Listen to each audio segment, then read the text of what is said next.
ਮੈਂ ਪਰਮਾਤਮਾ ਸਾਵਣ ਕਿਰਪਾਲ ਦੇ ਚਰਨਾਂ ਵਿੱਚ ਨਮਸਕਾਰ ਕਰਦਾ ਹਾਂ, ਜਿਨ੍ਹਾਂ ਨੇ ਸਾਡੀ ਆਤਮਾ ਤੇ ਰਹਿਮ ਕੀਤਾ।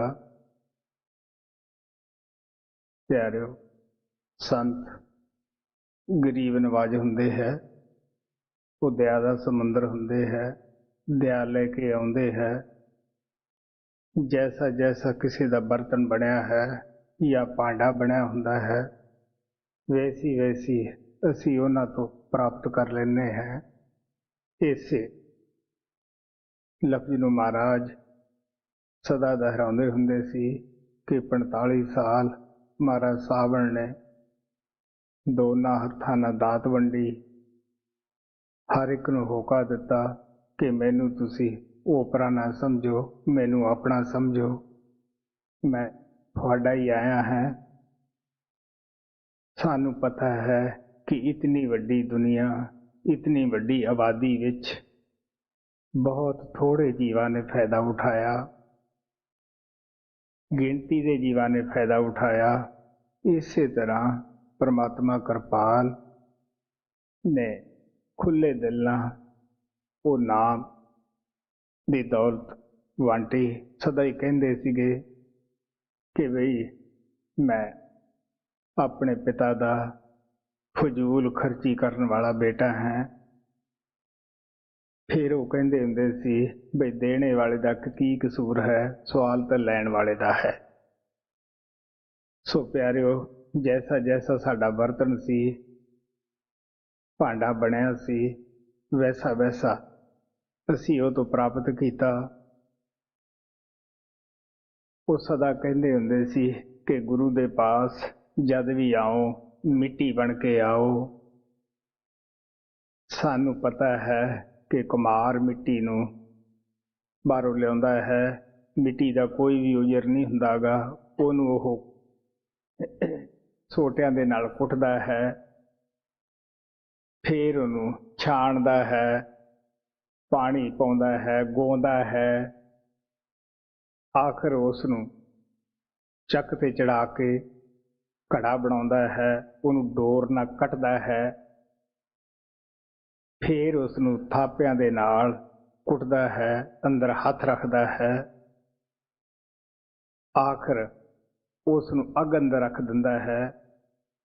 ਘੜਾ ਦੇਖਣ ਵਿੱਚ ਸੋਹਣਾ, ਉਹਦਾ ਪਾਣੀ ਠੰਡਾ ਪਿਆਰਾ ਹੁੰਦਾ ਹੈ, ਜੋ ਪੀਂਦੇ ਹੈ ਉਸ ਘੜੇ ਦੀ ਕਦਰ ਕਰਦੇ ਹੈ। ਇਸੇ ਤਰ੍ਹਾਂ ਅਗਰ ਅਸੀਂ ਖਾਲੀ ਘੜਾ ਸੰਤਾਂ ਦੇ ਪਾਸ ਲਿਆਉਂਦੇ ਹਾਂ, ਉਹ ਭਰਨ ਨੂੰ ਤਿਆਰ ਹੈ। ਇਹੀ ਪਰਮਾਤਮਾ ਨੇ ਉਹਨਾਂ ਨੂੰ ਦਇਆ ਦੇ ਕੇ ਭੇਜੀ ਹੈ। ਜੇ ਪਹਿਲਾਂ ਹੀ ਸਾਡਾ ਘੜਾ ਜਿਹੜਾ ਹੈ ਭਰਿਆ ਹੋਇਆ ਹੈ, ਨੱਕੋ ਨੱਕ ਹੋਇਆ ਹੈ, ਉਹਦੇ ਵਿੱਚ ਕਿਸ ਤਰ੍ਹਾਂ ਵਸਤੂ ਪਏਗੀ? ਕਿਉਂਕਿ ਅਸੀਂ ਸੰਤਾਂ ਦੇ ਪਾਸ ਆਉਂਦੇ ਹਾਂ ਤੇ ਦੁਨੀਆ ਦੀਆਂ ਖੁਆਇਸ਼ਾਂ ਲੈ ਕੇ ਆਉਂਦੇ ਹਾਂ। ਮੇਰੀ ਇਹ ਖੁਆਇਸ਼ ਪੂਰੀ ਹੋਵੇ, ਮੇਰੀ ਉਹ ਪੂਰੀ ਹੋਵੇ। ਤੁਸੀਂ ਸੋਚ ਕੇ ਦੇਖ ਲਓ ਕਿ ਅਸੀਂ ਆਪਣਾ ਘੜਾ ਜੋ ਦਿਲ ਹੈ, ਕਿ ਇਹ ਖਾਲੀ ਉਸ ਪਰਮਾਤਮਾ ਵਾਸਤੇ, ਗੁਰੂ ਪਿਆਰ ਵਾਸਤੇ ਲੈ ਕੇ ਆਏ ਹਾਂ। ਇਸ ਵਾਸਤੇ ਕਿ ਅਸੀਂ ਮਿੱਟੀ ਦੀ ਤਰ੍ਹਾਂ ਸੰਤਾਂ ਦੇ ਪਾਸ ਆਉਂਦੇ ਹਾਂ।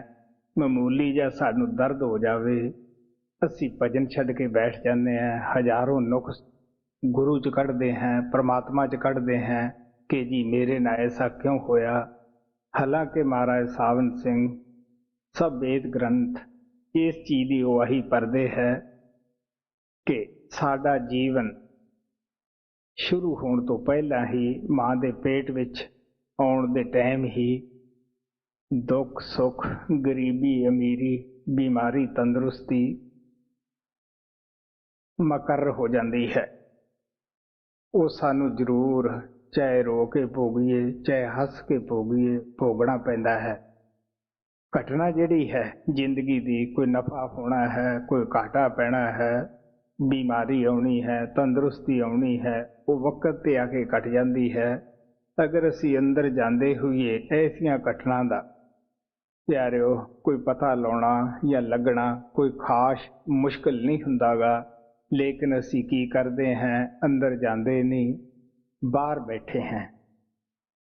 इस वास्ते सानू ना उस घटना का ज्ञान है, कि क्यों हुई है, कि मेरे किस कर्मा करके मैनू इनाम मिले, मैं सुख भोगदा है, अगर दुख भोगदा है तो किहड़े पापां दा मैं बदला चुका रहा है।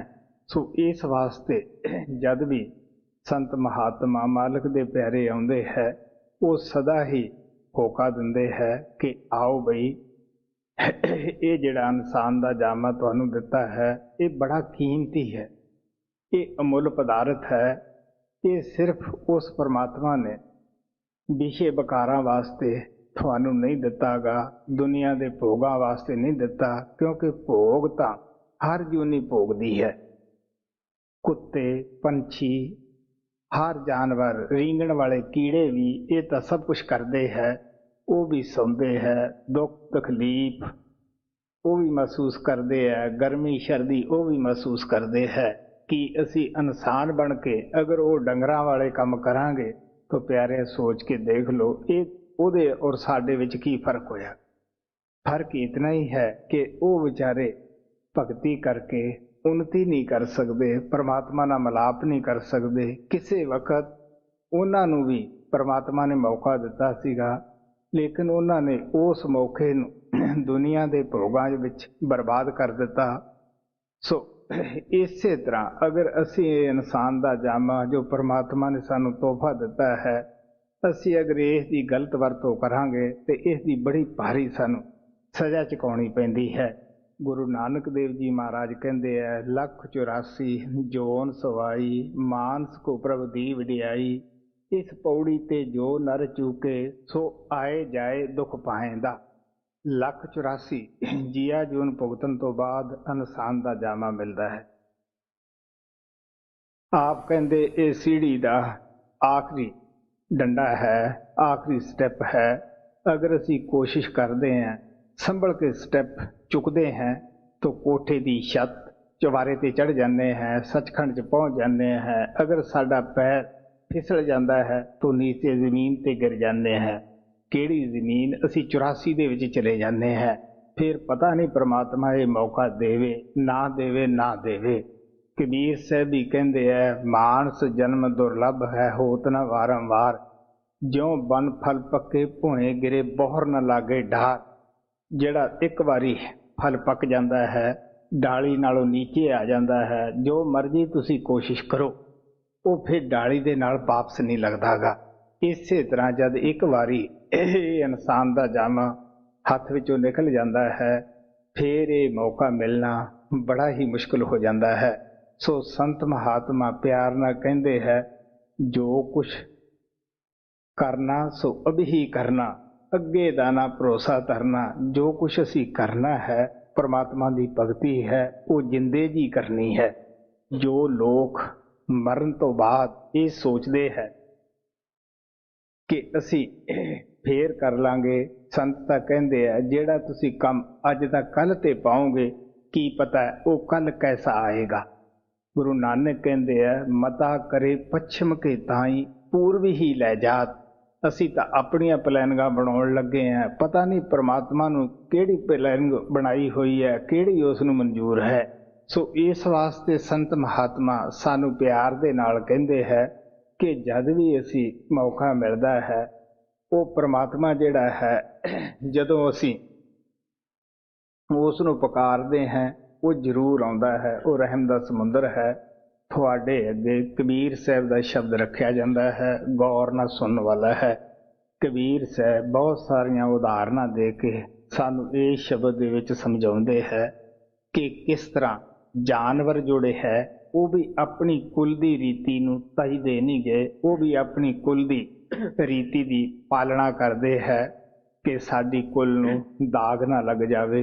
तुसी सोच के देखो कि बड़े सिरां नूं बड़े दर्द हुंदे है। अगर कोई गांव दा चौधरी है, सरदार है, कि ਉਹਦੀ होर भी जिम्मेदारी बन जाती है। जिस तरह गुरु साहब ने कहा है कि इस धरती में तेरी सिकदारी, इंसान नूं हर एक दा सरदार बना के भेजा है, सब जूनिया तो उच्चा करके भेजा है।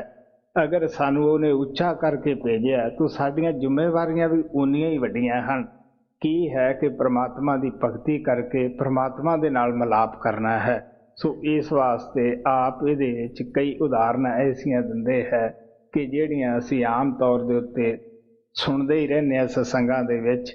ਸੋ ਸੰਤ ਮਹਾਤਮਾ ਸਿਰਫ ਸਾਨੂੰ ਇਹ ਯਾਦਦਾਸ਼ਤ ਦਿਵਾਉਂਦੇ ਹੈ, ਕਿਉਂਕਿ ਕੋਈ ਵੀ ਮਾਂ ਦੇ ਪੇਟ ਵਿੱਚੋਂ ਨਾ ਕੋਈ ਚੋਰ ਪੈਦਾ ਹੁੰਦਾ ਹੈ, ਨਾ ਕੋਈ ਅਪਰਾਧੀ ਪੈਦਾ ਹੁੰਦਾ ਹੈ, ਨਾ ਕੋਈ ਸ਼ਰਾਬ ਦੀ ਬੋਤਲ ਲੈ ਕੇ ਆਉਂਦਾ ਹੈ, ਨਾ ਕੋਈ ਫੀਮ ਨਸ਼ੇ ਵਗੈਰਾ ਦੀਆਂ ਕੋਈ ਡੱਬੀਆਂ ਲੈ ਕੇ ਆਉਂਦਾ ਹੈ। ਉਹ ਜੋ ਕੁਛ ਅਸੀਂ ਆਪਣੇ ਆਪ ਦੇ ਜਿਸਮ ਦੇ ਨਾਲ ਰੋਗ ਲਾ ਲੈਂਦੇ ਹੈ, ਕਿਸੇ ਨਸ਼ੇ ਦਾ ਲਾ ਲੈਂਦੇ ਹੈ, ਹੋਰ ਕਿਸੇ ਭੈੜੀ ਖੋਟੀ ਆਦਤ ਦਾ ਲਾਉਂਦੇ ਹੈ, ਇਹ ਸਿਰਫ ਸੋਬਤ ਦਾ ਹੀ ਅਸਰ ਹੈ, ਸੰਗਤ ਦਾ ਹੀ ਅਸਰ ਹੈ। ਜੈਸੀ ਜੈਸੀ ਅਸੀਂ ਸੰਗਤ ਕਰਦੇ ਹਾਂ ਵੈਸਾ ਵੈਸਾ ਸਾਡੇ 'ਤੇ ਰੰਗ ਚੜ੍ਹਦਾ ਜਾਂਦਾ ਹੈ। ਅਗਰ ਅਸੀਂ ਚੋਰਾਂ ਦੀ ਸੰਗਤ ਕਰਦੇ ਹਾਂ ਸਾਨੂੰ ਚੋਰੀ ਕਰਨ ਦੀ ਆਦਤ ਪੈ ਜਾਏਗੀ, ਜੂਏ ਬਾਜ਼ਾਂ ਦੀ ਸੰਗਤ ਕਰਦੇ ਹਾਂ ਜੂਆ ਖੇਲਣ ਦੀ ਆਦਤ ਪਵੇਗੀ, ਸ਼ਰਾਬੀਆਂ ਪਾਸ ਬੈਠਾਂਗੇ ਸ਼ਰਾਬ ਪੀਣ ਦੀ ਆਦਤ ਪਏਗੀ। ਇਸੇ ਤਰ੍ਹਾਂ ਮਹਾਤਮਾ ਸਾਨੂੰ ਪਿਆਰ ਦੇ ਨਾਲ ਦੱਸਦੇ ਹੈ, ਜੈਸੀ ਸੰਗਤ ਕਰਾਂਗੇ ਵੈਸੀ ਸਾਡੇ 'ਤੇ ਰੰਗਤ ਚੜ੍ਹਦੀ ਹੈ। ਲੋਕਮਾਨ ਪਕੰਬਰ ਬੜੇ ਅੱਛੇ ਸੀ, ਸਮਝਦਾਰ ਸਨ। ਇੱਕ ਦਿਨ ਉਹ ਆਪਣੇ ਲੜਕੇ ਨੂੰ ਪਿਆਰ ਦੇ ਨਾਲ ਸਮਝਾ ਰਹੇ ਸੀ ਕਿ ਬੇਟਾ ਬੁਰੀ ਸੰਗਤ ਤੋਂ ਬਚ। ਉਹ ਇੱਕ ਐਸੇ ਲੜਕੇ ਦੀ ਸੰਗਤ ਕਰ ਰਿਹਾ ਸੀ ਕਿ ਜਿਸ ਦੇ ਅੰਦਰ ਹਰ ਬੁਰਾਈ ਸੀ। ਉਸ ਲੜਕੇ ਵਾਸਤੇ ਜਦ ਉਸਨੇ ਵਰਜਿਆ ਤਾਂ ਲੜਕਾ ਕਹਿਣ ਲੱਗਿਆ, ਦੇਖੋ ਪਿਤਾ ਜੀ ਮੈਂ ਬੜਾ ਸਿਆਣਾ ਹੈ, ਮੈਂ ਬੜਾ ਸਮਝਦਾਰ ਹਾਂ, ਮੈਂ ਉਹਦੇ ਨਾਲ ਬਾਤਾਂ ਤਾਂ ਜ਼ਰੂਰ ਕਰਦਾ ਹਾਂ ਲੇਕਿਨ ਮੈਂ ਉਹਦਾ ਰੰਗ ਨਹੀਂ ਆਪਣੇ 'ਤੇ ਚੜ੍ਹਨ ਦਿੰਦਾ। ਹੁਣ ਪਕੰਬਰ ਸਾਹਿਬ ਬੜੇ ਸਿਆਣੇ ਸੀ, ਉਹਨਾਂ ਨੇ ਕਿਹਾ ਜੇ ਇਹਨੂੰ ਜ਼ਬਰਦਸਤੀ ਕਿਹਾ ਤਾਂ ਇਹ ਵਿਦਰੋਹ ਕਰੇਗਾ, ਇਹ ਬੋਝਾ ਸਮਝੇਗਾ ਕਿ ਮੈਨੂੰ ਮੇਰਾ ਪਿਤਾ ਜਿਹੜਾ ਹੈ ਸ਼ਾਇਦ ਉਹਨਾਂ ਦੀ ਇਹ ਸੋਬਤ ਕਰਾਉਣ ਦੇ ਵਿੱਚ ਖੁਸ਼ ਨਹੀਂ ਗਾ। ਉਹਨਾਂ ਨੇ ਬੜੇ ਇੱਕ ਹਿਸਾਬ ਦੇ ਨਾਲ ਪੋਲਾ ਚੱਕਿਆ, ਕਹਿੰਦੇ ਲੈ ਬੇਟਾ ਇਸ ਨੂੰ ਹੱਥ ਵਿੱਚ ਪਕੜ ਲੈਣਾ, ਜਰਾ ਖਿਆਲ ਕਰਨਾ ਕਿ ਹੱਥ ਦੇ ਵਿੱਚ ਕਾਲਕ ਨਾ ਲੱਗ ਜਾਵੇ, ਹੱਥ ਤੇਰਾ ਕਾਲਾ ਨਾ ਹੋ ਜਾਵੇ। ਮਹਾਰਾਜ ਸਾਵਣ ਕਹਿੰਦੇ ਹੁੰਦੇ ਸੀ ਕਿ ਕਈ ਦਫਾ ਐਬੀ ਖੁਦ ਹੀ ਦੱਸ ਦਿੰਦਾ ਹੈ ਕਿ ਮੇਰੇ ਵਿੱਚ ਇਹ ਐਬ ਹੈ। ਉਹ ਕਹਿਣ ਲੱਗਾ ਪਿਤਾ ਜੀ ਇਹ ਕਿਸ ਤਰ੍ਹਾਂ ਹੋ ਸਕਦਾ ਹੈ ਕਿ ਜਦ ਮੈਂ ਕੋਲਾ ਹੱਥ ਵਿੱਚ ਫੜੂੰਗਾ ਤੇ ਮੇਰਾ ਹੱਥ ਕਾਲਾ ਨਾ ਹੋਵੇ, ਇਹ ਜ਼ਰੂਰ ਹੋਏਗਾ। ਤਾਂ ਉਹ ਕਹਿਣ ਲੱਗੇ ਬੇਟਾ ਇਹ ਕਿਸ ਤਰ੍ਹਾਂ ਤੂੰ ਕਹਿ ਸਕਦਾ ਹੈ ਕਿ ਬੁਰੀ ਸੰਗਤ ਕਰਕੇ ਤੇਰੇ ਤੇ ਬੁਰਾ ਰੰਗ ਨਹੀਂ ਚੜ੍ਹੇਗਾ। ਕਬੀਰ ਸਾਹਿਬ ਫਰੀਦ ਸਾਹਿਬ ਕਹਿੰਦੇ ਹੈ, ਲੋੜੇ ਦਾਖ ਬਜਿਉਰੀਆਂ ਕਿੱਗਰ ਬੀਜੇ ਜੱਟ, ਹੰਡਾ ਉਨ ਕਤਾਏ ਦਾ ਪੈਂਦਾ ਲੋੜੇ ਪੱਟ। ਅਗਰ ਕੋਈ ਕਿੱਕਰਾਂ ਦੇ ਬੀਜ ਲਾਉਂਦਾ ਹੈ, ਅਗਰ ਉਹ ਕਾਬਲ ਕੰਧਾਰ ਦੀਆਂ ਬਜੌਰ ਦੇਸ਼ ਦੀਆਂ ਉਹ ਕਹੇ ਵੀ ਮੈਂ ਮੇਵੇ ਖਾ ਲੂੰਗਾ, ਕਿਸ ਤਰ੍ਹਾਂ ਖਾਏਗਾ? ਕਿੱਕਰ ਦਾ ਪੌਦਾ ਲਾ ਕੇ ਤਾਂ ਪਿਆਰਿਓ ਕੰਡੇ ਹੀ ਸਾਨੂੰ ਮਿਲਣਗੇ, ਹੋਰ ਸਾਨੂੰ ਕੀ ਮਿਲਣਾ ਹੈ। ਸੋ ਇਸੇ ਤਰ੍ਹਾਂ ਗੁਰੂ ਨਾਨਕ ਸਾਹਿਬ ਕਹਿੰਦੇ ਕਿਹਦੀ ਸੰਗਤ ਕਰਨੀ ਹੈ, ਕਿਹਨਾਂ ਦੀ ਸੰਗਤ ਕਰਨੀ ਹੈ? ਮਾਲਕ ਦੇ ਪਿਆਰਿਆਂ ਦੀ ਕਰਨੀ ਹੈ। ਕਿਉਂ ਕਰਨੀ ਹੈ? ਕਿ ਸਾਡੇ ਉੱਤੇ ਵੀ ਉਹਨਾਂ ਦੀ ਭਗਤੀ ਦਾ, ਉਹਨਾਂ ਦੇ ਪਿਆਰ ਦਾ ਰੰਗ ਚੜ ਜਾਵੇ। ਗੁਰੂ ਨਾਨਕ ਸਾਹਿਬ ਕਹਿੰਦੇ ਸੱਚੀ ਬੈਸਕ ਤਿੰਨਾ ਸੰਗ, ਜਿਨ ਸੰਗ ਜਪੀਐ ਨਾਉ। ਕਿਹਨਾਂ ਦੀ ਸੰਗਤ ਸੱਚੀ ਹੈ, ਕਿਹੜੀ ਪਰਮਾਤਮਾ ਨੂੰ ਮਨਜ਼ੂਰ ਹੈ, ਕਿਹੜੀ ਸੰਗਤ ਨੂੰ ਉਹ ਆਪਦੇ ਲੇਖੇ ਵਿੱਚ ਲਾਉਂਦਾ ਹੈ, ਜਿਨ੍ਹਾਂ ਦੀ ਸੋਭਤ ਕਰਕੇ ਅਸੀਂ ਨਾਮ ਦੀ ਕਮਾਈ ਕਰੀਏ, ਸ਼ਬਦ ਦੀ ਕਮਾਈ ਕਰੀਏ। ਤਿੰਨ ਸੰਗ ਸੰਗ ਨ ਕੀਚੇ ਨਾਨਕ ਜਿਨ੍ਹਾਂ ਆਪਣਾ ਸੌ। ਜਿਹੜੇ ਲੋਕ ਬੁਰੀ ਸੰਗ 'ਚ ਫਸੇ ਹੈ, ਜਿਹੜੇ ਹੰਕਾਰ ਦੇ ਵਿੱਚ ਗ੍ਰਸਤ ਹੈ, ਭੋਗੀ ਹਨ, ਕਹਿਣ ਲੱਗੇ ਉਹਨਾਂ ਦੀ ਤੁਸੀਂ ਸੰਗਤ ਤੋਂ ਦੂਰ ਰਹੋ। ਕਬੀਰ ਸਾਹਿਬ ਵੀ ਕਹਿੰਦੇ ਸਾਖਤ ਸੰਗ ਨ ਕੀਜੀਏ ਦੂਰੋਂ ਜਾਈਏ ਭਾਗ, ਵਾਸਨ ਕਾਰੋ ਪਰਸੀਏ ਤੇ ਕੁਛ ਲਾਗੇ ਦਾਗ। ਆਪ ਪਿਆਰ ਨਾਲ ਕਹਿੰਦੇ ਹੈ ਕਿ ਸਾਖਤ ਦੀ ਸੰਗਤ, ਸਾਖਤ ਕਿਹਨਾਂ ਨੂੰ ਕਿਹਾ ਗਿਆ ਹੈ ਕਿ ਜਿਨ੍ਹਾਂ ਦਾ ਦਿਲ ਜਿਹੜਾ ਹੈ ਉਹ ਕਾਲੇ ਕੰਬਲ ਦੀ ਤਰ੍ਹਾਂ ਵਿਸ਼ੇ ਵਿਕਾਰਾਂ ਦੇ ਨਾਲ ਦਾਗੀ ਹੋ ਚੁੱਕਿਆ ਹੈ, ਜਿਹੜੇ ਕਿ ਪ੍ਰਮਾਤਮਾ ਦਾ ਨਾਮ ਜਪਣਾ ਤਾਂ ਕੀ ਸੀ, ਜਪਣ ਵਾਲਿਆਂ ਦਾ ਵੀ ਮਖੌਲ ਉਡਾਉਂਦੇ ਹੈ। ਕਹਿੰਦੇ ਉਹਨਾਂ ਦੀ ਸੰਗਤ ਨਾ ਕਰੋ, ਦੂਰੋਂ ਭੱਜ ਜਾਓ। ਵਾਸਨ ਕਾਰੋਂ ਪਰਸੀਏ ਤੋ ਕੁਛ ਲਾਗੇ ਦਾਗ। ਅਗਰ ਉਹਨਾਂ ਦੀ ਵਾਸ਼ਨਾ ਵੀ ਆ ਗਈ, ਮਹਿਕ ਵੀ ਉਹਨਾਂ ਦੀ ਆ ਗਈ, ਫਿਰ ਵੀ ਤੁਹਾਨੂੰ ਉਹ ਭਗਤੀ ਤੋਂ ਦੂਰ ਲੈ ਜਾਣਗੇ। ਇਸ ਵਾਸਤੇ ਆਪ ਕਹਿਣ ਲੱਗੇ ਦੂਰੋਂ ਜਾਈਏ ਭਾਗ। ਸਾਖਤ ਐਸਾ ਹੈ ਜੈਸੀ ਲਸਣ ਕੀ ਕਾਨ, ਉਹਨੇ ਬਹਿ ਕੇ ਖਾਈਏ ਪ੍ਰਗਟ ਹੋਏ ਨਿਧਾਨ। ਬੇਸ਼ੱਕ ਅਸੀਂ ਕਿਤਨਾ ਵੀ ਕਿਉਂ ਨਾ ਲਸਣ ਦੇ ਵਾਸ਼ਨਾ ਨੂੰ ਛੁਪਾ ਲਈਏ, ਉਹ ਆਏ ਬਿਨਾਂ ਨਹੀਂ ਰੁਕਦੀ ਗੀ। ਇਸੇ ਤਰ੍ਹਾਂ ਅਸੀਂ ਇਹ ਕਹੀਏ ਕਿ ਸਾਨੂੰ ਅਸੀਂ ਜੋ ਮਰਜ਼ੀ ਹੈ ਲੋਕ ਕੇ ਛਿਪ ਕੇ ਪਾਪ ਐਬ ਕਰ ਲਈਏ, ਕੌਣ ਸਾਨੂੰ ਦੇਖਦਾ ਹੈ? ਇਹ ਗਲਤ ਹੈ। ਮੈਂ ਇੱਕ ਦੱਸਦਾ ਹੁੰਦਾ ਹੈ ਕਿ ਜਦ ਭਗਤ ਨੂੰ, ਮਾਲਕ ਦੇ ਪਿਆਰੇ ਨੂੰ ਇਹ ਪਤਾ ਲੱਗਦਾ ਹੈ ਕਿ ਮੇਰੇ ਅੰਦਰ ਬੜੇ ਊਣਤਾਈ ਹੈ, ਬੜੇ ਪਾਪ ਹੈ। ਇਹ ਪਾਪਾਂ ਦਾ ਸਾਨੂੰ ਅਸਲ ਵਿੱਚ ਕਦ ਪਤਾ ਲੱਗਦਾ ਹੈ? ਜਦ ਆਪਣੇ ਫੈਲੇ ਹੋਏ ਖਿਆਲ ਨੂੰ ਸਿਮਰਨ ਦੇ ਜ਼ਰੀਏ ਅੱਖਾਂ ਦੇ ਪਿੱਛੇ ਇੱਥੇ ਲੈ ਆਉਂਦੇ ਆ, ਉਹ ਸ਼ਬਦ ਆਵਾਜ਼ ਦੇ ਨਾਲ ਜੁੜ ਜਾਂਦੇ ਹੈ। ਫਿਰ ਸਾਨੂੰ ਸਾਡੀਆਂ ਕਮਜ਼ੋਰੀਆਂ ਦਾ ਪਤਾ ਲੱਗਦਾ ਹੈ, ਫਿਰ ਸਾਨੂੰ ਸਤਿਗੁਰੂ ਦੀ ਮਿਹਰ ਦਾ ਪਤਾ ਲੱਗਦਾ ਹੈ। ਸਤਿਗੁਰੂ ਦਾ ਪਤਾ ਲੱਗਦਾ ਹੈ ਕਿ ਸਤਿਗੁਰੂ ਕਿਸ ਬਲਾ ਨੂੰ ਕਹਿੰਦੇ ਆ, ਸਤਿਗੁਰੂ ਕੀ ਤਾਕਤ ਹੈ, ਕੀ ਪ੍ਰਮਾਤਮਾ ਦੇ ਨਾਲ ਉਸ ਦਾ ਰਿਸ਼ਤਾ ਹੈ। ਇਸ ਵਾਸਤੇ ਉੱਥੋਂ ਬੇਨਤੀ ਕਰਦਾ ਹੈ ਕਿ ਹੇ ਪ੍ਰਮਾਤਮਾ ਤੂੰ ਮੇਰੀ ਬੇਨਤੀ ਸੁਣ, ਮੈਂ ਤੈਥੋਂ ਤਾਂ ਚੋਰੀ ਕਰਦਾ, ਤੇਰੇ ਤਾਂ ਮੈਂ ਸਿੰਧ ਕਰਮ ਕਰਦਾ ਹੈ, ਜੋ ਪਾਪ ਕਰਦਾ ਹੈ। ਦੁਨੀਆ ਤੋਂ ਮੈਂ ਚੋਰੀ ਕਰਦਾ ਹੈ, ਦੁਨੀਆ ਨੂੰ ਵੱਡੀ ਬਣਾਈ ਬੈਠਾ ਹੈ, ਤੈਨੂੰ ਮੈਂ ਛੋਟਾ ਸਮਝਦਾ ਹੈ। ਮੇਰੀ ਕਾਮ ਨੇ ਮੱਤ ਮਾਰ ਦਿੱਤੀ ਹੈ, ਮੇਰੇ ਮਨ ਨੇ ਮੈਨੂੰ ਪਾਗਲ ਕਰ ਦਿੱਤਾ ਹੈ। ਇਸ ਵਾਸਤੇ ਆਪ ਪਿਆਰ ਨਾਲ ਕਹਿੰਦੇ ਆ ਕਿ ਤੂੰ ਮੇਰਾ ਲੇਖਾ ਲੈਣ ਤੋਂ ਪਹਿਲੇ ਹੀ ਬਖਸ਼ ਦੇ, ਕਿਉਂਕਿ ਅਗਰ ਤੂੰ ਮੇਰਾ ਲੇਖਾ ਲਿਆ ਤਾਂ ਮੈਂ ਕਿਸ ਤਰ੍ਹਾਂ ਛੁੱਟ ਸਕਦਾ ਹੈ। ਜਿਨ੍ਹਾਂ ਮਹਾਤਮਾ ਦੀਆਂ ਅੱਖਾਂ ਖੁੱਲੀਆਂ ਹੈ, ਉਹਨਾਂ ਦੀ ਬਾਣੀ ਪੜ੍ਹ ਕੇ ਵੇਖੋ, ਉਹਨਾਂ ਦਾ ਤਜਰਬਾ ਪੜ੍ਹ ਕੇ ਦੇਖੋ। ਗੁਰੂ ਨਾਨਕ ਕਹਿੰਦੇ ਲੇਖਾ ਕਰਤ ਨ ਛੂਟੀਏ, ਖਿਨ ਖਿਨ ਭੂਲਣ ਹਾਰ, ਬਖਸ਼ਣ ਹਾਰਾ ਬਖਸ਼ ਲੈ, ਨਾਨਕ ਪਾਰੋ ਉਤਾਰ। ਉਹ ਕਹਿਣ ਲੱਗੇ ਲੇਖਾ ਕਰਕੇ ਅਸੀਂ ਛੁੱਟ ਹੀ ਨਹੀਂ ਸਕਦੇ ਗੇ। ਮਹਾਰਾਜ ਸਾਵਨ ਸਿੰਘ ਬੜੇ ਪਿਆਰ ਨਾਲ, ਬੜੇ ਲਹਿਜੇ ਨਾਲ, ਦੁੱਖ ਭਰੇ ਦਿਲ ਦੇ ਨਾਲ ਕਹਿੰਦੇ ਹੁੰਦੇ ਸੀ ਕਿ ਸਤਿਗੁਰੂ ਕਿਸੇ ਦਾ ਇਮਤਿਹਾਨ ਨਾ ਲਵੇ। ਇਸ ਵਾਸਤੇ ਕਿਉਂਕਿ ਅਸੀਂ ਜੀਵ ਕਿਸ ਤਰ੍ਹਾਂ ਪਾਸ ਹੋ ਸਕਦੇ ਹਾਂ? ਇਹ ਤਾਂ ਉਹਨਾਂ ਦੀ ਦਇਆ ਹੈ ਜਿਹੜੇ ਸਾਨੂੰ ਸ਼ਰਾਬੀਆਂ, ਕਬਾਬੀਆਂ ਨੂੰ, ਭੁੱਲਿਆਂ ਭਟਕਿਆਂ ਨੂੰ, ਪੱਥਰ ਦਿਲਾਂ ਨੂੰ ਆ ਕੇ ਮੋਹ ਬਣਾਉਂਦੇ ਆ, ਪਿਆਰ ਸਾਡੇ ਉੱਤੇ ਉਹ ਬਰਸਾਉਂਦੇ ਹੈ। ਇਸ ਵਾਸਤੇ ਆ ਪਿਆਰ ਨਾਲ ਦੱਸਦੇ ਆ, ਬੜੀਆਂ ਸੋਹਣੀਆਂ ਉਦਾਹਰਨਾਂ ਦਿੰਦੇ ਹੈ ਕਿ ਕਿਸ ਤਰ੍ਹਾਂ ਅਸੀਂ ਸੰਤਾਂ ਤੋਂ ਫਾਇਦਾ ਉਠਾਉਣਾ ਹੈ, ਕਿਸ ਤਰ੍ਹਾਂ ਉਹਨਾਂ ਦੇ ਨਾਲ ਪਿਆਰ ਕਰਨਾ ਹੈ। ਉਸ ਪਿਆਰ ਦਾ ਸਾਨੂੰ ਕੀ ਫਾਇਦਾ ਹੋਏਗਾ? ਕਿਉਂਕਿ ਸੰਤਾਂ ਨੂੰ ਤਾਂ ਨਾ ਕਿਸੇ ਦੇ ਪਿਆਰ ਦੀ ਲੋੜ ਹੈ, ਨਾ ਕਿਸੇ ਦੇ ਧਿਆਨ ਦੀ ਲੋੜ ਹੈ। ਉਹ ਤਾਂ ਆਪ ਆਪਣੇ ਗੁਰੂ ਦੇ ਪਿਆਰ ਵਿੱਚ ਮਸਤ ਹੁੰਦੇ ਹੈ। ਕਿਉਂਕਿ ਪਹਿਲਾ ਜਿਹੜਾ ਗੁਰੂ ਹੈ ਉਹ ਸ਼ਿਸ਼ ਬਣਦਾ ਹੈ। ਉਹ ਸ਼ਿਸ਼ ਇਸ ਤਰ੍ਹਾਂ ਬਣਦਾ ਹੈ ਕਿ ਜੋ ਵੀ ਕੁਝ ਬਾਣੀਆਂ ਦੇ ਵਿੱਚ ਬਿਆਨ ਕੀਤਾ ਸੰਤਾਂ ਨੇ, ਇਹ ਸਾਰੇ ਕਰਤੱਵ ਉਹਦੀ ਜ਼ਿੰਦਗੀ ਦਾ ਇੱਕ ਹਿੱਸਾ ਹੁੰਦਾ ਹੈ। ਕਿਸ ਤਰ੍ਹਾਂ ਉਹ ਚਕੋਰ ਦੀ ਤਰ੍ਹਾਂ ਆਪਣਾ ਧਿਆਨ ਆਪਣੇ ਗੁਰੂ ਦੀ ਪ੍ਰਤੀ ਲਾਉਂਦਾ ਹੈ, ਕਿਸ ਤਰ੍ਹਾਂ ਉਹ ਸੁੱਤਾ ਜਾਗਦਾ ਗੁਰੂ ਗੁਰੂ ਕਰਦਾ ਹੈ।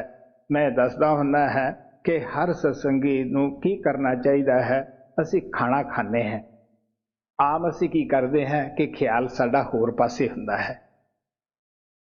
ਤੋ ਖਾਣਾ ਖਾਂਦੇ ਹਾਂ, ਉਦੋਂ ਉਸ ਪਰਮਾਤਮਾ ਦਾ ਦੋਨੇ ਪ੍ਰਵਟਿਆਂ ਦੇ ਧਿਆਨ, ਅੱਖਾਂ ਦੇ ਵਿੱਚ ਧਿਆਨ ਧਰ ਕੇ ਤੁਸੀਂ ਆਪਣੇ ਗੁਰੂ ਨੂੰ ਭੋਗ ਲਵਾਓ। ਕਿਉਂਕਿ ਉਸ ਜਗ੍ਹਾ ਜਿੱਦੇ ਨਾਮ ਦਿੱਤਾ ਹੈ ਉਹ ਸ਼ਬਦ ਰੂਪ ਹੋ ਕੇ ਤੁਹਾਡੇ ਅੰਦਰ ਬੈਠਾ ਹੈ।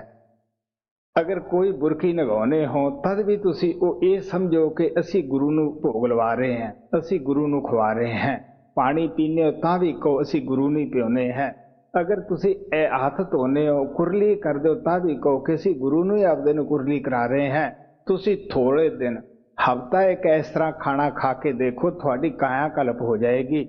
ਇਸੇ ਤਰ੍ਹਾਂ ਜਿਹੜੀਆਂ ਲੜਕੀਆਂ ਹਨ, ਜਦ ਉਹ ਖਾਣਾ ਬਣਾਉਂਦੀਆਂ ਹਨ, ਅਗਰ ਉਹ ਨੇਕ ਪਾਕ ਆਪਣੇ ਖਿਆਲ ਰੱਖਣ, ਸਿਮਰਨ ਕਰਨ, ਦੁਨੀਆ ਦੇ ਖਿਆਲ ਨਾ ਉਠਾਉਣ, ਉਹਨਾਂ ਦੇ ਹੱਥੋਂ ਜੋ ਵੀ ਖਾਣਾ ਖਾਂਦਾ ਹੈ ਉਹਦੀ ਬੁੱਧੀ ਅੱਛੀ ਹੋ ਜਾਂਦੀ ਹੈ। ਸੋ ਇਸ ਵਾਸਤੇ ਆ ਪਿਆਰ ਦੇ ਨਾਲ ਕਹਿੰਦੇ ਆ, ਨਹਾਉਣੇ ਹੋ ਤਾਂ ਤੁਸੀਂ ਸਮਝੋ ਅਸੀਂ ਆਪਣੇ ਗੁਰੂ ਨੂੰ ਨਵਾ ਰਹੇ ਹਾਂ, ਦਾਤਣ ਕਰਦੇ ਹਾਂ ਤਾਂ ਅਸੀਂ ਗੁਰੂ ਨੂੰ ਕਰਾ ਰਹੇ ਹਾਂ। ਸੋ ਇਹ ਹੈ ਪਿਆਰ, ਇਹਦੇ ਵਿੱਚੋਂ ਪਿਆਰ ਟਪਕਦਾ ਹੈ।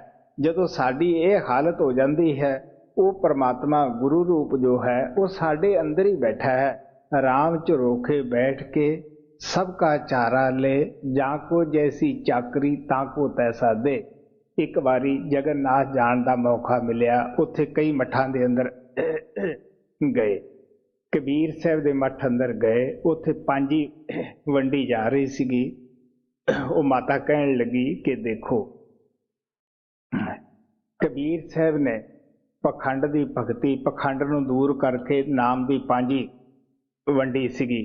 ਸੋ ਉੱਥੋਂ ਵੀ ਉਹ ਭੋਗ ਲਿਆ। ਇਸੇ ਤਰ੍ਹਾਂ ਬਾਬਾ ਮਲੂਕ ਦਾਸ ਦਾ ਮੱਠ ਹੈ, ਉੱਥੇ ਟੁਕੜੇ ਇੱਕ ਬੁੱਢਾ ਵੰਡ ਰਿਹਾ ਸੀਗਾ ਔਰ ਉਹ ਇੱਕ ਕਰਤੱਵ ਉਹਨਾਂ ਦਾ ਹਰ ਰੋਜ਼ ਦਾ ਹੀ ਹੈ। ਸੋ ਔਰ ਬੋਲ ਵੀ ਰਿਹਾ ਸੀ, ਅਜਗਰ ਕਰੇ ਨਾ ਚਾਕਰੀ, ਪੰਛੀ ਕਰੇ ਨਾ ਕਾਮ, ਦਾਸ ਮਲੂਕਾ ਕਹਿ ਗਏ ਤੇ ਸਭ ਕੇ ਦਾਤਾ ਰਾਮ। ਸੋ ਇਸੇ ਤਰ੍ਹਾਂ ਉੱਥੇ ਮੈਂ ਆਪਦੇ ਹਿੱਸੇ ਦਾ ਉੱਥੋਂ ਵੀ ਜੋ ਪ੍ਰਸ਼ਾਦ ਸੀ ਬੜੀ ਸ਼ਰਧਾ ਦੇ ਨਾਲ ਲਿਆ। ਸੋ ਇਸੇ ਤਰ੍ਹਾਂ ਉੱਥੇ ਕਰਮਾ ਬਾਈ ਦਾ ਮੱਠ ਹੈ ਜਿੱਥੇ ਕਿ ਖਿਚੜੀ ਦਾ ਭੋਗ ਲਵਾਇਆ ਜਾਂਦਾ ਹੈ। ਇਹ ਇੱਕ ਕ੍ਰਿਸ਼ਨ ਦੀ ਭਗਤਣੀ ਹੋਈ ਹੈ, ਕਿਉਂਕਿ ਅਸੀਂ ਤਾਂ ਸਹਿਯੋਗ ਨੂੰ ਲੈਣਾ ਹੈ, ਪਿਆਰ ਨੂੰ ਲੈਣਾ ਹੈ। ਇਹ ਕੀ ਕਰਦੀ ਹੁੰਦੀ ਸੀਗੀ ਕਿ ਕ੍ਰਿਸ਼ਨ ਨੂੰ ਬਾਲ ਗੋਪਾਲ ਬੱਚਾ ਸਮਝ ਕੇ ਉਹਦੇ ਵਾਸਤੇ ਖਿਚੜੀ ਤਿਆਰ ਕਰਦੀ ਹੁੰਦੀ ਸੀਗੀ, ਕਿਉਂਕਿ ਬੱਚੇ ਖਿਚੜੀ ਖਾ ਕੇ ਬੜੇ ਖੁਸ਼ ਹੁੰਦੇ ਹੈ, ਤਾਂ ਖਿਚੜੀ ਤਿਆਰ ਕਰਦੀ ਹੁੰਦੀ ਸੀਗੀ। ਇੱਕ ਦਿਨ ਐਸਾ ਹੋਇਆ, ਕਿਉਂਕਿ ਉਹ ਖਿਚੜੀ ਮੂਰਤੀ ਅੱਗੇ ਰੱਖ ਦੇਣੀ, ਮੂਰਤੀ ਨੇ ਤਾਂ ਖਿਚੜੀ ਕੀ ਖਾਣੀ ਸੀਗੀ। ਸੋ ਉਹ ਆਪਣੇ ਖਿਆਲਾਂ ਵਿੱਚ ਸੱਚੇ ਦਿਲੋਂ ਉਸਨੇ ਬਣਾਉਣੀ ਔਰ ਖੁਸ਼ ਹੋਣਾ।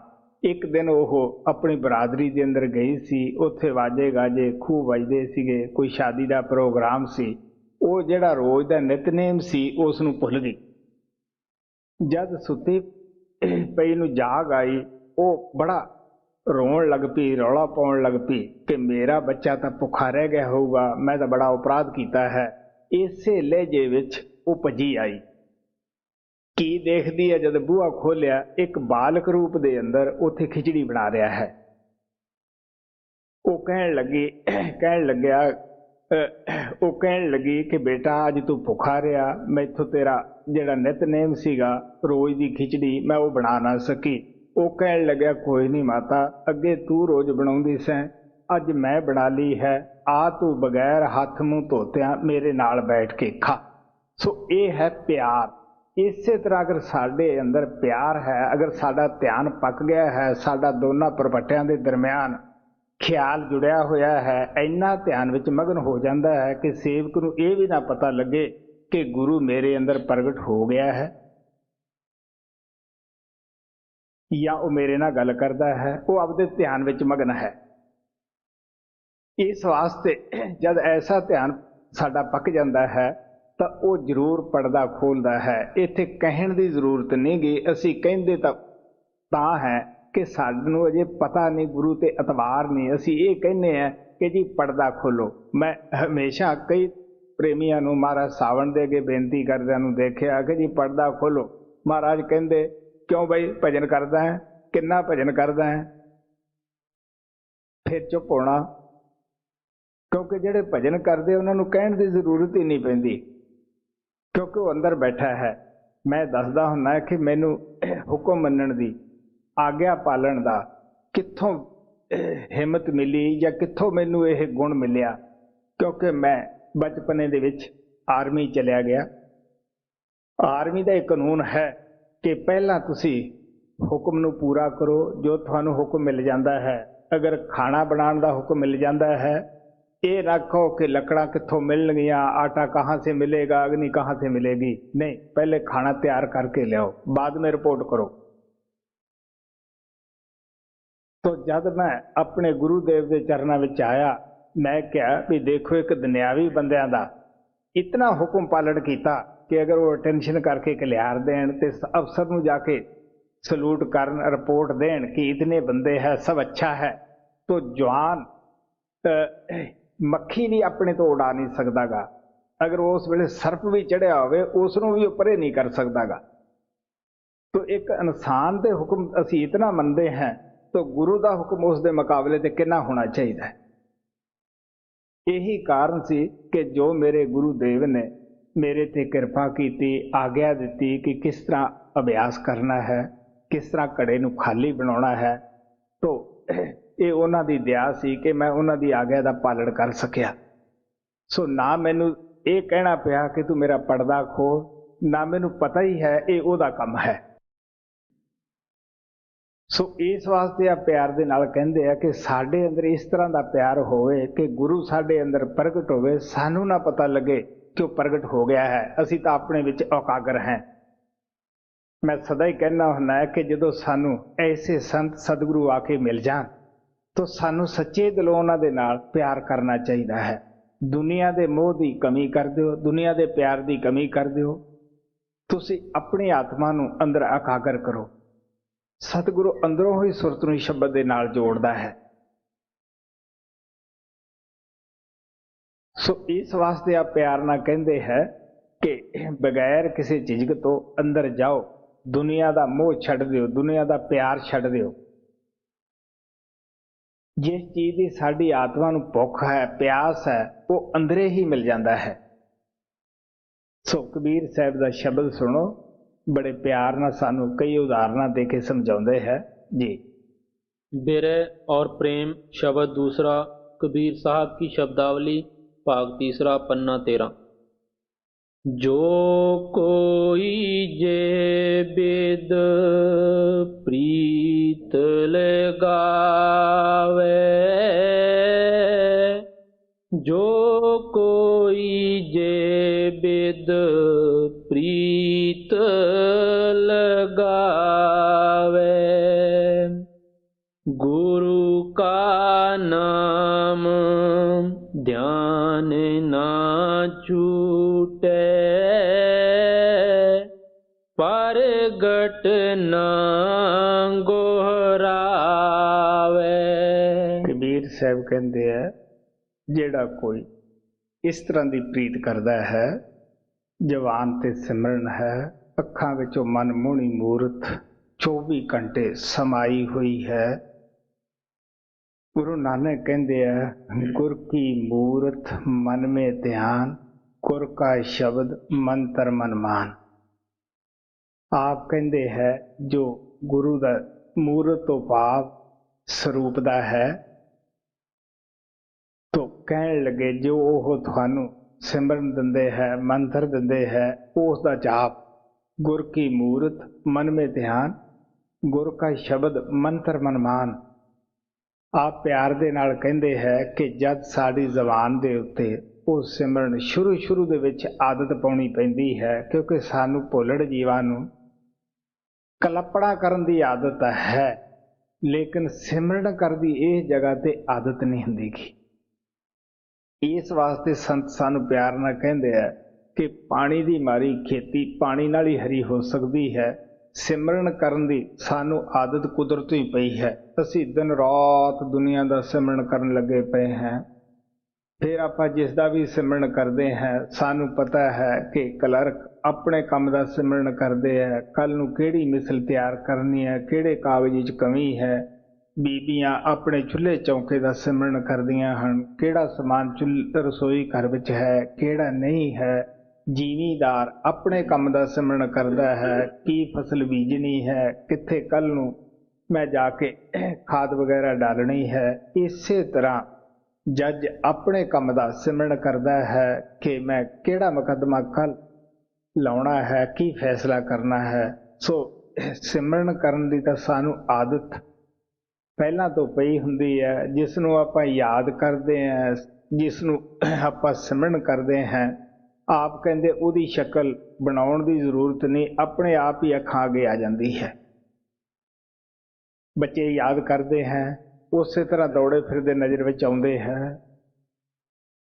ਜਿਸ ਨੂੰ ਮਿੱਤਰ ਨੂੰ ਯਾਦ ਕਰਾਂਗੇ ਉਹਦੀ ਸ਼ਕਲ ਬਣਾਉਣ ਦੀ ਜ਼ਰੂਰਤ ਨਹੀਂ ਗੀ, ਉਹ ਆਪਣੇ ਆਪ ਹੀ ਅੱਖਾਂ ਅੱਗੇ ਆ ਜਾਂਦੀ ਹੈ। ਇਸ ਵਾਸਤੇ ਆਪ ਪਿਆਰ ਨਾਲ ਕਹਿੰਦੇ ਹੈ ਕਿ ਜਦੋਂ ਸਾਡਾ ਉਹ ਧਿਆਨ ਤਸ਼ੱਬਰ ਪੱਕ ਜਾਂਦਾ ਹੈ, ਸਿਮਰਨ ਜਿਹੜਾ ਹੈ ਜ਼ਬਾਨ ਰੁਕ ਜਾਂਦੀ ਹੈ ਔਰ ਮਨ ਦੀ ਜ਼ਬਾਨ ਨਾਲ ਹੋਣਾ ਸ਼ੁਰੂ ਹੋ ਜਾਂਦਾ ਹੈ। ਜਾਪ ਮਰੇ, ਕਬੀਰ ਸਾਹਿਬ ਕਹਿੰਦੇ ਆ ਪਹਿਲਾਂ ਜਿਹੜਾ ਜਦੋਂ ਸਾਡੀ ਮਨ ਦੀ ਜ਼ਬਾਨ ਨਾਲ ਸਿਮਰਨ ਕਰਦੇ ਹਾਂ, ਜਾਪ ਮਰੇ ਉਹ ਵੀ ਕੋਰਸ ਪੂਰਾ ਹੋ ਜਾਂਦਾ ਹੈ। ਅਜੱਪਾ ਮਰੇ ਜਿਹੜਾ ਅਸੀਂ ਮਨ ਦੀ ਜ਼ਬਾਨ ਨਾਲ ਸਿਮਰਨ ਕਰਦੇ ਹਾਂ, ਉਹ ਵੀ ਕੋਰਸ ਪੂਰਾ ਹੋ ਜਾਂਦਾ ਹੈ। ਅਨਹਦ ਵੀ ਮਰ ਜਾਏ, ਜਦੋਂ ਅਸੀਂ ਅਨਹਦ ਸ਼ਬਦ ਨੂੰ ਪਕੜ ਕੇ ਅੱਗੇ ਜਾਂਦੇ ਹਾਂ, ਦੂਸਰੀ ਤੀਸਰੀ ਮੰਜ਼ਿਲ ਤੇ ਜਾਂਦੇ ਹਾਂ, ਇਹ ਵੀ ਕੋਰਸ ਪੂਰਾ ਹੋ ਜਾਂਦਾ ਹੈ। ਕਿਉਂਕਿ ਅੱਗੇ ਮਹਾ ਅੰਧੇਰਾ ਹੈ, ਗੁਰੂ ਆਪਣੇ ਪ੍ਰਕਾਸ਼ ਦੇ ਨਾਲ ਆਤਮਾ ਨੂੰ ਲਿਜਾਂਦਾ ਹੈ। ਸੁਰਤ ਸਮਾਨੀ ਸ਼ਬਦ ਮੈਂ ਤਾਂ ਕੋ ਕਾਲ ਨਾ ਖਾਏ। ਜਦੋਂ ਅਸੀਂ ਸਤਿਗੁਰੂ ਨੂੰ ਪ੍ਰਗਟ ਕਰਦੇ ਹਾਂ, ਤੁਸੀਂ ਤੁਲਸੀ ਸਾਹਿਬ ਦਾ ਅਨੁਰਾਗ ਸਾਗਰ ਦਾ ਮੈਂ ਕਈ ਦਫਾ ਸਤਸੰਗ ਕੀਤਾ ਹੈ ਕਿ ਕਿਸ ਤਰ੍ਹਾਂ ਸਤਿਗੁਰੂ ਆਪਣੀ ਆਤਮਾ ਵਿੱਚ ਸੇਵਕ ਦੀ ਆਤਮਾ ਨੂੰ ਰਲਾ ਕੇ ਅੱਗੇ ਲੈ ਜਾਂਦਾ ਹੈ। ਸੋ ਉਸੇ ਦਾ ਹੀ ਗੁਰੂ ਨਾਨਕ ਨੇ ਕਿਹਾ, ਜੇ ਸੋ ਚੰਦਾ ਉਗਵੇ ਸੂਰਜ ਚੜੇ ਹਜ਼ਾਰ, ਏਤੇ ਚਾਨਣ ਹੁੰਦਿਆਂ ਗੁਰਬਿਨ ਘੂਰ ਅੰਧਾਰ। ਉਸ ਮਹਾਸੁਨ ਦੇ ਦੇਸ਼ ਵਿੱਚ ਭਾਵੇਂ ਹਜ਼ਾਰਾਂ ਸੂਰਜ, ਕਰੋੜਾਂ ਲੱਖਾਂ ਚੜ ਜਾਣ, ਅਰਬਾਂ ਸੂਰਜ ਚੜ ਜਾਣ, ਚੰਦਰਮਾ ਚੜ ਜਾਣ, ਫਿਰ ਵੀ ਉੱਥੇ ਅੰਧੇਰਾ ਹੈ। ਹਾਲਾਂਕਿ ਪਾਰ ਬ੍ਰਹਮ ਦੇ ਵਿੱਚ ਪਹੁੰਚੀ ਹੋਈ ਆਤਮਾ ਦਾ ਖੁਦ 12 ਸੂਰਜ ਦੇ ਬਰਾਬਰ ਪ੍ਰਕਾਸ਼ ਹੋ ਜਾਂਦਾ ਹੈ, ਉੱਥੇ ਕੋਈ ਕੰਮ ਨਹੀਂ ਕਰਦਾਗਾ। ਇਸ ਵਾਸਤੇ ਆਪ ਕਹਿੰਦੇ ਅਨਹਦ ਸ਼ਬਦ ਨੂੰ ਵੀ ਸਾਡੀ ਆਤਮਾ ਕੋਰਸ ਪੂਰਾ ਕਰ ਲੈਂਦੀ ਹੈ, ਇਹਦੇ ਉੱਪਰ ਚਲੀ ਜਾਂਦੀ ਹੈ, ਤਾਂ ਗੁਰੂ ਦੇ ਆਤਮਾ ਨੂੰ ਰਲਾ ਕੇ ਆਪਣੇ ਉਹ ਧਾਮ ਲੈ ਜਾਂਦਾ ਹੈ। ਤਾਂ ਕੋ ਕਾਲ ਨਾ ਖਾਏ, ਸੋ ਭਵਰ ਗੁਫਾ ਤੱਕ ਕਾਲ ਦੀ ਹੱਦ ਹੈ।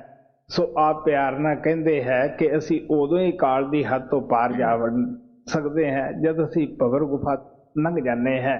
ਸੋ ਕਾਲ ਤੋਂ ਬਚ ਕੇ ਜਾਣਾ ਸਾਡੀ ਆਪਣੀ ਤਾਕਤ ਨਹੀਂ। ਮਤਾ ਦਿਲ ਦੇ ਵਿੱਚ ਖਿਆਲ ਹੋਵੇ ਕਿ ਅਸੀਂ ਇਹ ਮਸਲਾ ਜਿਹੜਾ ਹੈ ਕਰਮ ਧਰਮ ਦੇ ਨਾਲ ਅਸੀਂ ਇਸ ਨੂੰ ਹੱਲ ਕਰ ਲਾਂਗੇ ਜਾਂ ਪੂਜਾ ਪਾਠ ਦੇ ਨਾਲ ਹੱਲ ਕਰ ਲਾਂਗੇ। ਸੋ ਸੰਤ ਮਹਾਤਮਾ ਕਹਿੰਦੇ ਹੈ ਕਿ ਇਹ ਤਾਂ ਵੀ ਉਹਨਾਂ ਦੀ ਦਇਆ ਹੀ ਹੈ, ਸੰਤ ਸਤਿਗੁਰਾਂ ਦੀ, ਕਿ ਜਿਹੜੇ ਸਾਡੇ ਤੇ ਆ ਕੇ ਰਹਿਮ ਕਰਦੇ ਹੈ। ਤੋ ਕਬੀਰ ਸਾਹਿਬ ਕਹਿੰਦੇ ਹੈ ਜਦੋਂ ਸਾਡਾ ਜਿਹੜਾ ਜਾਪ ਹੈ ਕੋਰਸ ਪੂਰਾ ਹੋ ਜਾਂਦਾ ਹੈ, ਅੱਖਾਂ ਜਿਹੜੀਆਂ ਹਨ ਇਹ ਆਪਣੇ ਆਪ ਹੀ ਫਰਕਣੋਂ ਹਟ ਜਾਂਦੀਆਂ ਹਨ। ਜਵਾਨ ਹੈ ਜਿਹੜੀ ਇਹ ਹਿੱਲਣੋਂ ਹਟ ਜਾਂਦੀ ਹੈ, ਕਿਉਂਕਿ ਮਨ ਦੀ ਜਵਾਨ ਜਿਹੜੀ ਹੈ ਉਹ ਵੀ ਸਮਾਪਤ ਹੋ ਜਾਂਦੀ ਹੈ। ਆਤਮਾ ਦੀ ਜਵਾਨ ਦੇ ਨਾਲ ਅਸੀਂ ਸਿਮਰਨ ਸਾਡਾ ਸ਼ੁਰੂ ਹੋ ਜਾਂਦਾ ਹੈ।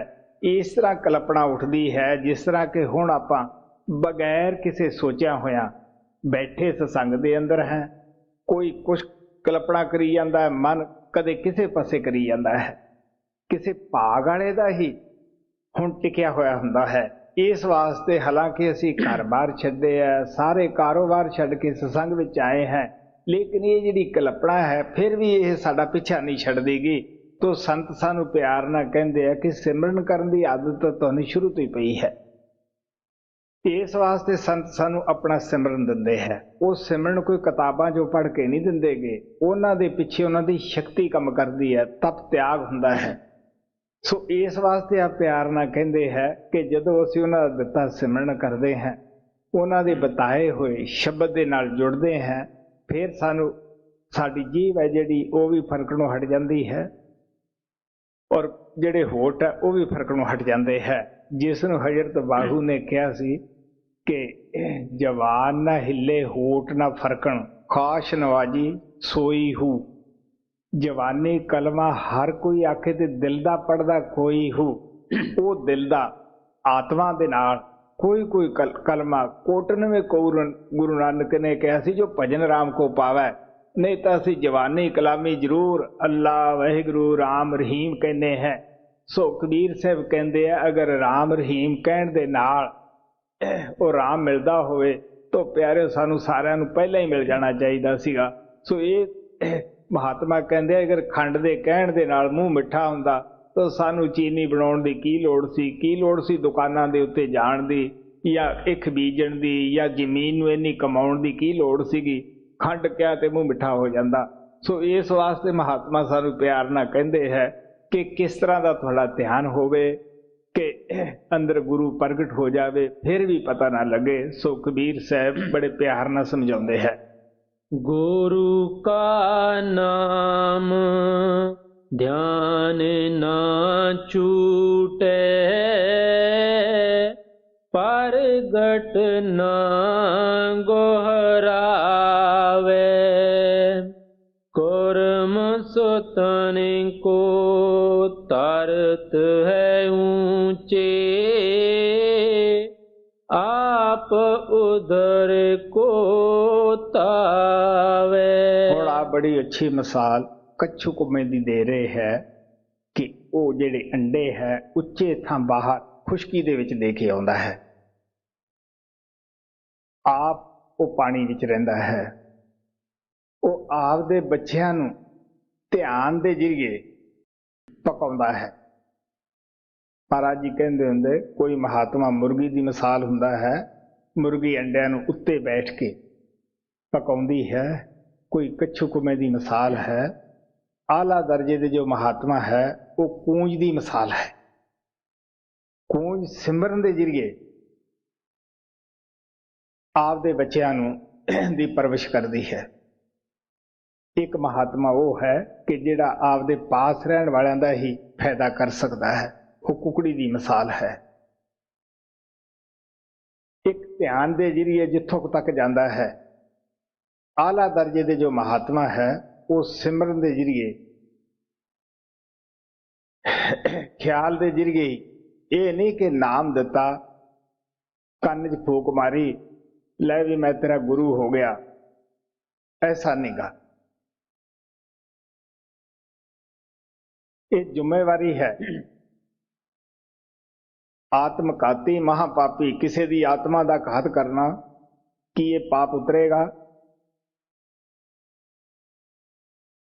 ਜ਼ਿੰਮੇਵਾਰੀ ਨਿਭਾਉਣੀ ਬੜੀ ਮੁਸ਼ਕਲ ਹੈ।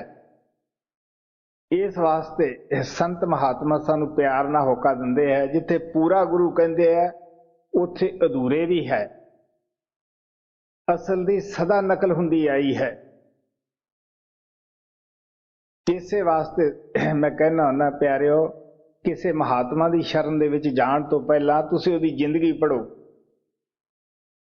ਕੀ ਉਹਨੇ ਕਦੇ ਭਜਨ ਅਭਿਆਸ ਕੀਤਾ? ਕੋਈ 10-20 ਸਾਲ ਉਹਨੇ ਖੋਜ ਕੀਤੀ, ਕੋਈ ਅਭਿਆਸ ਕੀਤਾ, ਜਾਂ ਉਹਨੇ ਤਨ ਮਨ ਧਨ ਦੀ ਕੋਈ ਕੁਰਬਾਨੀ ਕੀਤੀ ਹੈ? ਕਬੀਰ ਸਾਹਿਬ ਕਹਿੰਦੇ ਸੁਖੀਆ ਸਭ ਸੰਸਾਰ ਹੈ, ਖਾਏ ਅਰ ਸੋਏ, ਦੁਖੀਆ ਦਾਸ ਕਬੀਰ ਹੈ, ਜਾਗੇ ਅਰ ਰੋਏ।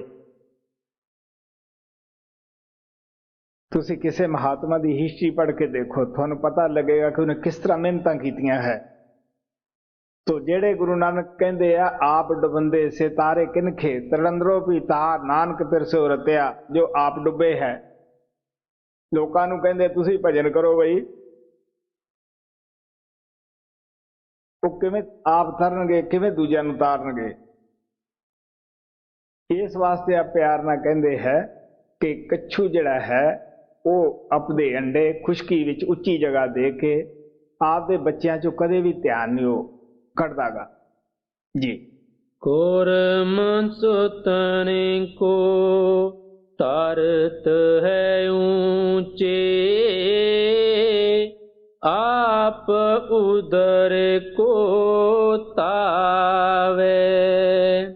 ਨਿਸ ਦਿਨ ਸੁਰਤ ਰਹਿ ਅੰਡਨ ਪਰ, ਪਲ ਭਰ ਨਾ ਬਿਸਰਾਵੇ। ਉਹਦੀ ਸੁਰਤ ਖਿਆਲ ਸੁੱਤੇ ਦਾ ਜਾਗਦੇ ਦਾ ਉਸੇ ਪਾਸੇ ਹੀ ਹੈ।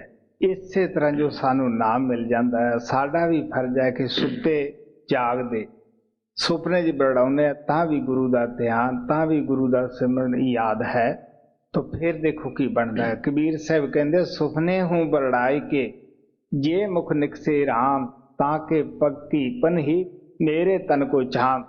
ਅਗਰ ਸੁਪਨੇ ਦੇ ਵਿੱਚ ਬਰੜਾ ਕੇ ਵੀ ਕੋਈ ਉਸ ਮਾਲਕ ਨੂੰ ਯਾਦ ਕਰਦਾ ਹੈ, ਕਹਿਣ ਲੱਗਾ ਮੈਂ ਤਨ ਦੀਆਂ ਜੁੱਤੀਆਂ ਬਣਾ ਕੇ ਦੇਣ ਨੂੰ ਤਿਆਰ ਹਾਂ। ਹੁਣ ਸਾਡੇ ਸੁਪਨੇ 'ਚ ਕੀ ਨਿਕਲਦਾ ਵੀ ਮਾਰੋ ਫੜੋ, ਦਿਨੇ ਵੀ ਪਰੇਸ਼ਾਨ, ਸੁੱਤੇ ਵੀ ਪਰੇਸ਼ਾਨ।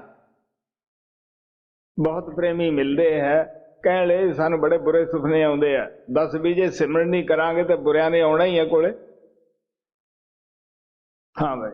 ਨਿਸ ਦਿਨ ਸੁਰਤ ਰਹਿ ਅੰਡਨ ਪਰ,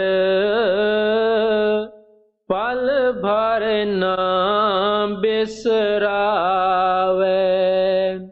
ਜੈਸੇ ਚਾਤ੍ਰਿਕ ਰਟੈ ਸਵਾਂਤਿ ਕੋ,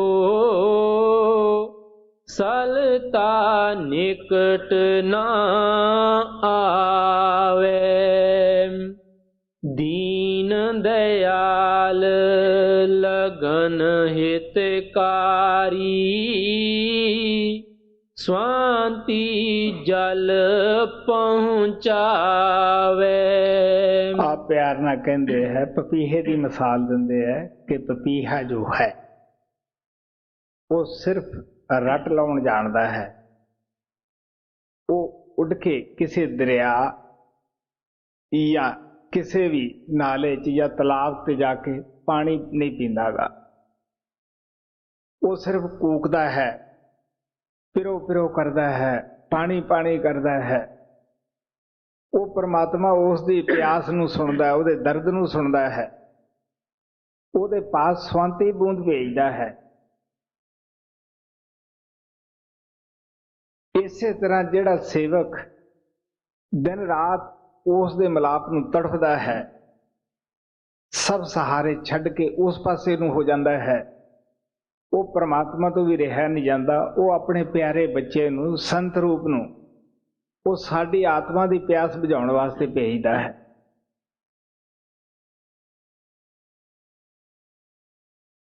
ਜੀ। दीन दयाल लगन हितकारी, स्वांति जल पहुँचावे, फूट सुगंध कंज की जैसे, मधु करके मन पावे। हवेगी सांझ बंध गए संपट,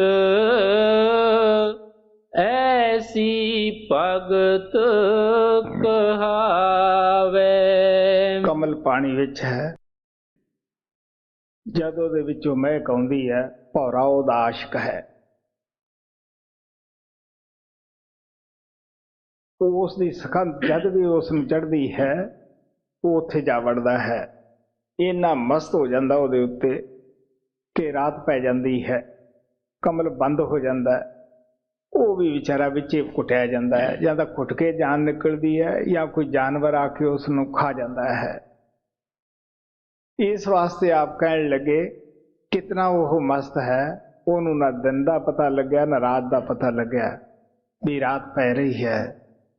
ਇਸੇ ਤਰ੍ਹਾਂ ਜਿਨ੍ਹਾਂ ਦਾ ਭਜਨ ਸਿਮਰਨ ਪਿਆਰ ਇਸ ਤਰ੍ਹਾਂ ਦਾ ਲੱਗ ਜਾਂਦਾ ਹੈ, ਉਹਨਾਂ ਨੂੰ ਨਾ ਟਾਈਮ ਯਾਦ ਹੈ, ਨਾ ਦਿਨ ਨਾ ਵਾਰ ਯਾਦ ਹੈ।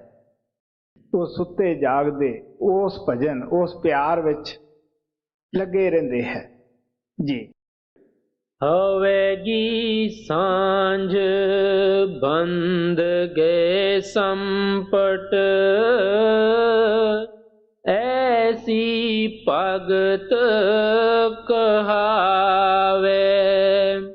जैसे चकोर ससी तन निरखे, तन की सुध बिसरावे। सस तन रहत एक टक लागो,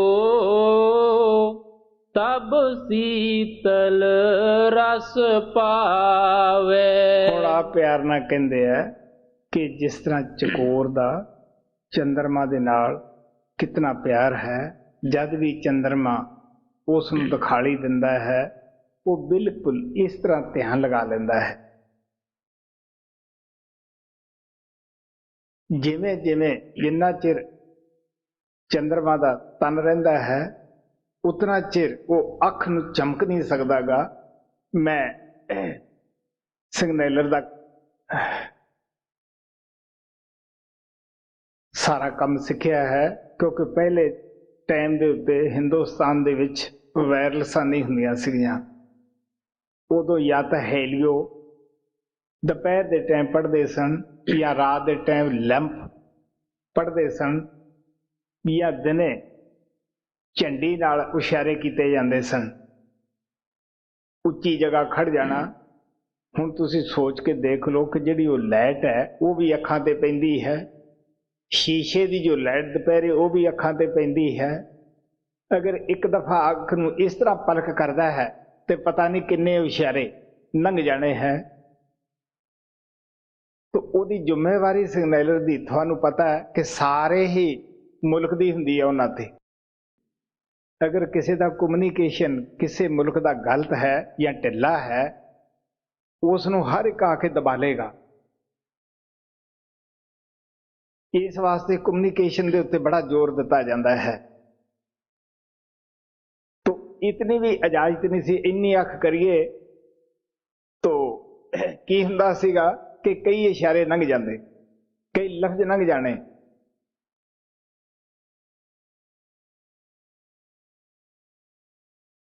यह है ध्यान। अगर ऐसा ध्यान सिख दा भी किते गुरु की तरफ पक जावे, देखो फिर तो चकोर का इस तरह का ध्यान हुंदा है। वो जिमें जिमें ध्यान टिकाउंदा उन्होंने अंदरों रस आउंदा है, उन्हें शांति आउंदी है। इस वास्ते का ध्यान छड्डण वास्ते वो तैयार नहींगा। इस तरह जे शिष्य का ध्यान पक जाता है, उसनूं भी अंदरों रस आउंदा है, शांति आउंदी है। महाराज जी मिसाल दिंदे हुंदे कि लैला दा नाल प्यार मजनू दा सी, ਉਹਦੇ ध्यान च मस्त सीगा। किसी ने आके कहा मियाँ मजनू तैनू खुदा मिलना चाहुंदा है, वो कहंदा बई लेली बन के आ जे। एक दुनियावी प्यार विच इंसान इन्ना मस्त हो सकता है, तो हकीकी प्यार का की बयान करना है, जिहदे विच शांति है, जिहदे विच तृप्ति है। तो इस वास्ते रस आउंदा है जिमें जिमें ध्यान तरदा है चकोर चंद्रमा दा। जी सासे तन रहत एक टक लागो, तब शीतल रस पावे। ऐसी जुगत करे जो कोई, तब सो भगत कहावे। ये प्यारे कोई कौम का सवाल नहीं, गरीब का सवाल नहीं, अमीर का सवाल नहीं, सिख का सवाल नहीं, हिंदू का सवाल नहीं। कोई भी ये जुगती ये साधन कबीर साहब कहते जो मैं दसे है नाम लेके करता है, तद वो भगत कहा सकता है, तद वो भगत बन सकता है, तद वो उस परमात्मा का प्यारा बन सकता है। जो परमात्मा का प्यारा है वो सब का ही प्यारा बन जाता है। जी ऐसी जुगत करे जो कोई, तब सो भगत कहावे। कहें कबीर सतगुरु की मूरत, ते प्रभ दरस दिखावे।